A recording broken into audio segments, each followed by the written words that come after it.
الحمد لله رب العالمين والعاقبة للمتقين والصلاة والسلام على رسوله الأمين محمد وعلى آله وأصحابه أجمعين. أما بعد فأعوذ بالله من الشيطان الرجيم. وسيق الذين اتقوا ربهم إلى الجنة زمرا حتى إذا جاءوها وفتحت أبوابها وقال لهم خزنتها سلام عليكم طبتم فادخلوها خالدين. زموږ د پروګرام برخه او زموږ پروګرام د جنت د اتو دروازو متعلق و. زموږ په دې پروګرام کې د جنت د اتو دروازو متعلق زه نن ستاسې په حضور کې او ستاسې په مخ کې د دوو خبرو وضاحت کول غواړم. یو د دې خبرې چې د جنت دروازه دا به کوم شخصیت وي چې هغه یې په خپل لاس مبارک باندې اول ټکوي. دا به کوم شخصیت وي چې د ټول انسانیت څخه مخکې وده ته د جنت دروازې خلاصیږي او د ده په لاس باندې د جنت دروازه ټکول کیږي او بیا ورته خلاصیږي. او دویمه خبره د جنت د دروازو پراخوالی چې د جنت دروازې په څومره حد کې او په څومره اندازه کې غټي او پراخي الله پاک رب العالمین جوړې کړي، نو اوله خبره چې د جنت دروازه به د چا په لاس باندې ټکیږي او د چا په ټکولو باندې به د جنت دروازه خلاصیږي. په دې باره کې د نبی صلی الله علیه وسلم احادیث چې دغه منقبت او دغه عزت الله پاک په خپلو بندگانو کې وچاته ورکړی دی. دا به څومره غټ شخصیت وي چې وده ته د جنت دروازه د ټول انسانیت څخه مخکې خلاصیږي او دغه عزت دغه شرافت په خپلو بندگانو کې الله پاک زموږ آخري پیغمبر محمد مصطفی صلی الله علیه وسلم ته ورکړی دی. په دې باره کې اولنی حدیث د نبی صلی الله علیه وسلم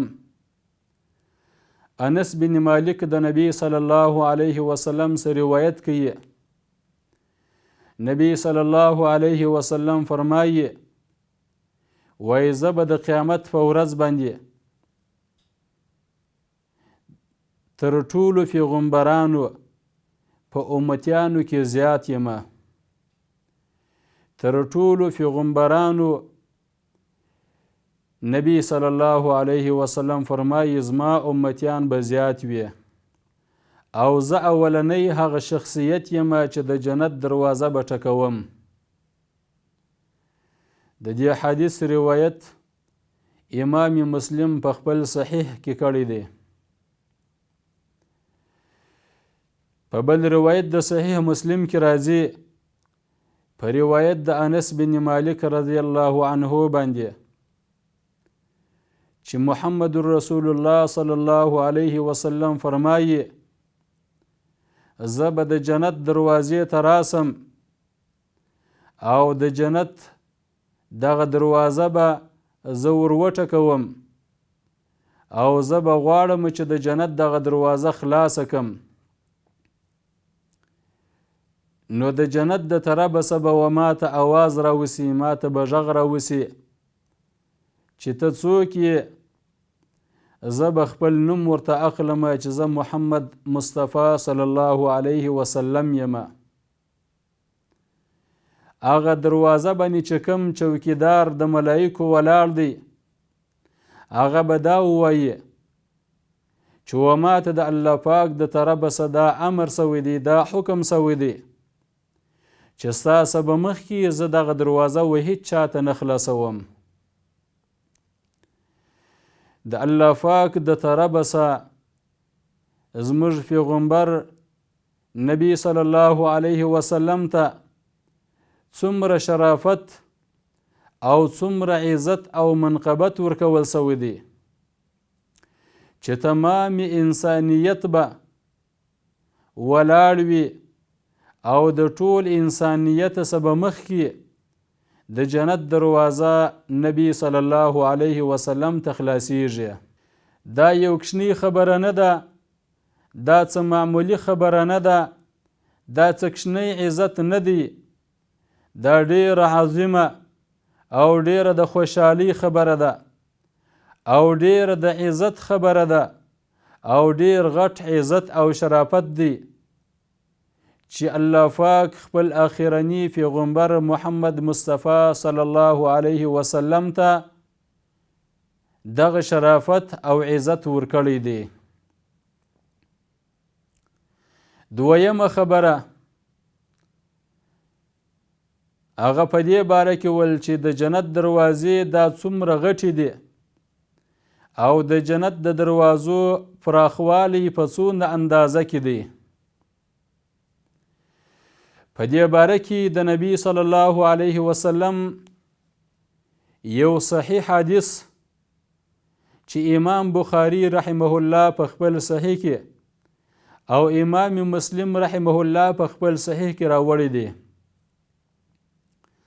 ابو هریره رضی الله عنه فرمایي وی نبی صلی الله علیه وسلم ته د پسه غوښې راوړل سولې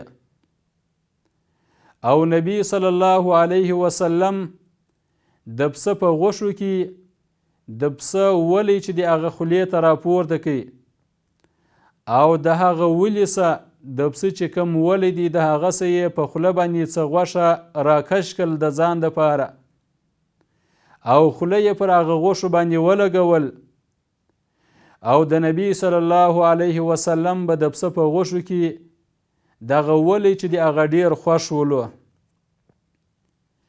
د دې څه وروسته نبی صلی الله علیه وسلم وفرمایله چې زه د ټول انسانیت سردار یم، د ټولو انسانانو سردار یم. هغه په دې معنا باندې چې د قیامت په ورځ باندې الله پاک دغه ټول انسانیت او دغه ټول انسانان د قیامت پر میدان باندې د حشر پر میدان باندې راجمع کی او ډیره سخته ګرمي به وي، ډیره زیاته ګرمي به وي او دغه انسانان به د قیامت د ورځې د دې ګرمۍ څخه چې د هغه ډیر په عذاب سي. دا انسانان به په خپل مابینځ کې سره ووایي چې دا په څومره د عذاب کې موږ مبتلا یو او څومره د تکلیف دی پر موږ باندې او څومره سخته ګرمي ده، راځي چې یو انسان پیدا کو او هغه انسان زموږ دپاره د الله پاک په دربار کې شفاعت وکړي، سفارش وکړي چې د دغه عذاب څخه موږ خلاص شو. نبی صلی الله علیه وسلم فرمایي دا انسانان براسي آدم علیه السلام ته، آدم علیه السلام ته به ووایي چې ای آدم علیه السلام ته خو هغه انسان چې الله پاک په خپل لاس باندې پیدا کړی یې، الله پاک په تا کې روح پوکلی دی، الله پاک ملایکو ته حکم کړی و چې ملایکو و تا د سجده وکړه، د ټول انسانیت پلار یې، آیا ته نه ګورې چې موږ په څومره عذاب کې یو او پر موږ باندې څومره تکلیف دی؟ د الله پاک څخه دعا وغواړي چې دغه تکلیف الله پاک پر موږ باندې اسانه کړي، دغه عذاب څخه موږ خلاص شو. آدم علیه السلام به په جواب کې ورته ووایي وای الله پاک نن داسې غوسه سوی دی، داسې په قهر باندې دی، په غوسه باندې دی چې نه د دې ورځې څخه مخکې الله پاک دومره غوسه و او نه به د دې ورځې څخه وروسته دومره غوسه وي. او الله پاک زمنه کړې ولمه چې د جنت د هغه یوې درختې څه به ته خوراک نه کوې، نه ما د هغه درختې څه خوراک وکړي. زه نسم کولی چې الله پاک ته ورسم او شفاعت وکمه، او آدم علیه السلام به چې د هغه ووایي نفسي نفسي نفسي. د خپل ځان فکر او غم به د آدم علیه السلام سره وي چې زما سره به څه کیږي. تاسې ورسي زما سما سوا یو بل چاله، ورسي نوح علیه السلام له. دا انسانان به ټوله چې د هغه را روان سي نوح علیه السلام ته به راسي، ورته وبوایي چې ای نوح علیه السلام ته هغه انسان یې چې الله پاک اول پیغمبر کړی، ته نه ګورې چې موږ په څومره عذاب کې یو او په څومره تکلیف کې یو، په څومره مشکلاتو کې یو. زموږ دپاره د الله پاک څخه دعا وغواړه چې د دغه عذاب څخه الله پاک موږ خلاص کړي. نوح علیه السلام به ورته ووایي چې الله پاک نن داسې غوسه سوی دی چې نه د دې څه مخکې غوسه ولو دونده او نه به د دې څه وروسته هغه دونده غوسه یې. زه نسم کولی چې د الله پاک حضور ته ورسم، د الله پاک مخ ته ودرېږم او شفاعت وکمه، سفارش وکمه. نوح علیه السلام به هم دا وایي چې نفسي نفسي نفسي. د ده سره به د خپل ځان غم ورسره یي. تاسې ورسي یو بل چاله، ابراهیم علیه السلام ته تاسې ورسي، انسانان به راسي ابراهیم علیه السلام ته، هغه ته به وایي چې ای ابراهیم علیه السلام آیا ته نه ګورې چې موږ په څومره عذاب کې یو او ته خو د الله پاک پیغمبر یې، د الله پاک دوست یې. زموږ دپاره د الله پاک څخه دعا وغواړه چې د دې عذاب څخه الله پاک موږ خلاص کړي. ابراهیم علیه السلام به ورته وفرمایي وای ما په دنیا کې 3 درواغه ویلي وه او زه نسم کولی چې د الله پاک مخ ته ودرېږم. نفسي نفسي نفسي. د ابراهیم علیه السلام سره به هم د خپل ځان غم ورسره وي، او بیا به ورته فرمایي چې زما سما سوا بل چاله ورسي، تاسې موسی علیه السلام ته ورسي. دا ټول انسانان به راسي و موسی علیه السلام ته، هغه ته به وایي چې ای موسی علیه السلام ته خو الله پاک په رسالت باندې غوره کړی وې، د الله رسول وې، الله پاک په خپلو خبرو باندې غوره کړی ولې. آیا ته نه ګورې چې موږ په څومره عذاب کې یو؟ د الله پاک څخه دعا وغواړه چې د دې عذاب څخه الله پاک موږ خلاص کړي. موسی علیه السلام به په جواب کې ورته ووایي وای ما په دنیا کې یو مړی کړی و او د هغه مړي په باره کې د الله پاک د طرفه څخه ماته امر نه و سوی، نو زه نسم کولی چې د الله پاک مخ ته ودرېږم. او د خپل ځان غم به د موسی علیه السلام سره ورسره وي او د نفسي د نفسي د نفسي د دې نارې به ویي. او بیا به ورته فرمایي چې زما سما سوا بل چاله ورسي، عیسی علیه السلام ته ورسي. دا ټول انسانان به بیا راسي عیسی علیه السلام ته، او عیسی علیه السلام ته به هم دغسې خبره وکړي چې تو خو د الله پاک پیغمبر یې، الله پاک په کلمه د کون باندې پیدا کړی یې. آیا ته نه ګورې چې موږ په څومره عذاب کې مبتلا یو او پر موږ باندې څومره تکلیف دی؟ د الله پاک څخه دعا وغواړه چې د دې تکلیف څخه الله پاک موږ خلاص کړي. نبی صلی الله علیه وسلم وفرمایل چې عیسی علیه السلام به هیڅ عذر او هیڅ بانه د دې خبرې پیش نه کړي چې زه د الله پاک ملاقات ته نسم ورتللی، زه د الله پاک مخ ته نسم درېدلی. خو عیسی علیه السلام چې د هغه به هم د نفسي نفسي نفسي د دې نارې ویي او د خپل ځان غم به ورسره یي. او بیا به ورته وفرمایي چې تاسې بل چاله ورسي، محمد رسول الله صلی الله علیه وسلم ته ورسي. دا ټول انسانان به بیا راسي او نبی صلی الله علیه وسلم ته به وفرمایي وای ته خو د الله پاک هغه رسول یې چې خاتم الانبیا یې، د ټولو پیغمبرانو سلسله د نبوت او د پیغمبري الله پاک پر تا باندې ختمه کړې وه او تا ته خو الله پاک مخکني او وروستني ټول ګناهونه بخښلي دي. آیا ته نه ګورې چې موږ په څومره عذاب کې یو او پر موږ باندې څومره تکلیف دی؟ د الله پاک څخه دعا وغواړه چې الله پاک د دې عذاب او د دې تکلیف څخه موږ خلاص کړي. نبی صلی الله علیه وسلم فرمایي وایي زه به راسم د الله پاک عرش ته او د الله پاک تر عرش لاندې به زه پر سجده باندې الله پاک ته پرېوځم او په دې سجده کې به الله پاک پر ما باندې د خپلو صفتو، د خپلو ثناګانو، د خپلو حمدونو هغه دروازه را خلاصه کړي چې زما څه یې مخکې پر هیڅ یو بنده باندې نه و ورخلاصه کړې. او زه به د الله پاک حمدونه او صفتونه بیانوم. د الله پاک د طرفه څخه به ما ته امر وسي، ما ته به حکم وسي چې یا محمد ارفع رأسک وسل تعطه واشفع تشفع.